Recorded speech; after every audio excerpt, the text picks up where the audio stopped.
In September 2018, I flew from my home country, Kenya, to come to New York to speak at the UN General Assembly. It was their first ever convening on mental health, and they had people from across the globe coming together to discuss about mental health. And since I've been doing advocacy back home, I was among the people who were to speak in the high-profile meeting. The meeting went well. It was an honor and a privilege to be there. And after it was done, I was presented with two opportunities. The first one, to be a global mental health ambassador, which meant that I would travel to various other countries and speak about the work we've been doing in Africa. Or two, to go back to school. You see, I'd gotten into the mental health space because of my own experience. I was diagnosed with epilepsy at the age of 17, and due to a traumatic event, I was diagnosed with bipolar. Coming from an African setting, these illnesses are seen from a very superstitious point of view.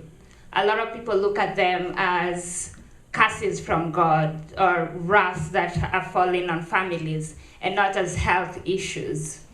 And so when I was in New York for those last 3 months of 2018, I was wondering, do I spend the rest of my life flying from country to country speaking about mental health? Or do I go back to school because I had dropped out of school due to my ill health? And so towards the end of 2018, I decided to go back to school, which came as a shock to many people in the mental health space. And so on 11th January 2019, I found myself in a small town called Lancaster. I had never come to this town before. I had never heard of this town until I got the opportunity to go back to school. And so when I got off the train from New York, I hated it. I hated the fact that it wasn't as big as New York or as big as Nairobi, where I came from. I hated the fact that everything was covered in snow, and so I couldn't see anything.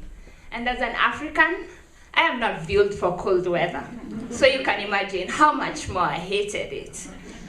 And then I hadn't been here, so I hadn't had the opportunity to work out my accommodation.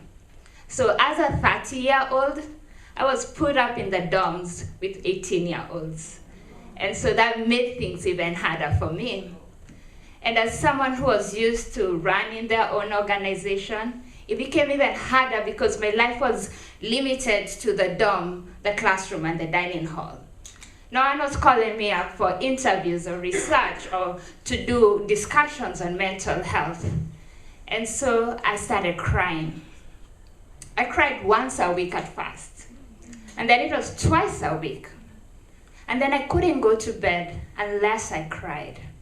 And so I started calculating hours because my parents were 8 hours ahead of me. And the only time I could talk to someone who I could relate to was by counting 8 hours so that I can tell my mom in tears that I really hate it here. And I regret the fact that I didn't decide to be a global mental health ambassador, but decided to be a student. And so I started going for therapy.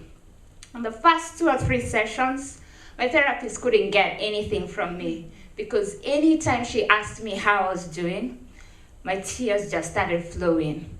And we had to extend our session so that she had content to work with. And just as the seasons change here, they moved from winter to spring to summer, so did my experiences. I started making friends. I started going for events like this and hearing people's stories, and some writing events where I could release what I was going through.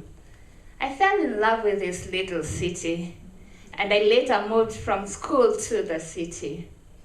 And my blank canvas, which felt at first as an option for me to rest from 10 years of advocacy and get new skills by being in school, had changed from something that gave me so much pain and regret to something that I can finally say I am proud of. It's been 1 year, 2 weeks, and 4 days since I moved to Lancaster, and I loved that I chose this place to start my blank canvas on. Thank you.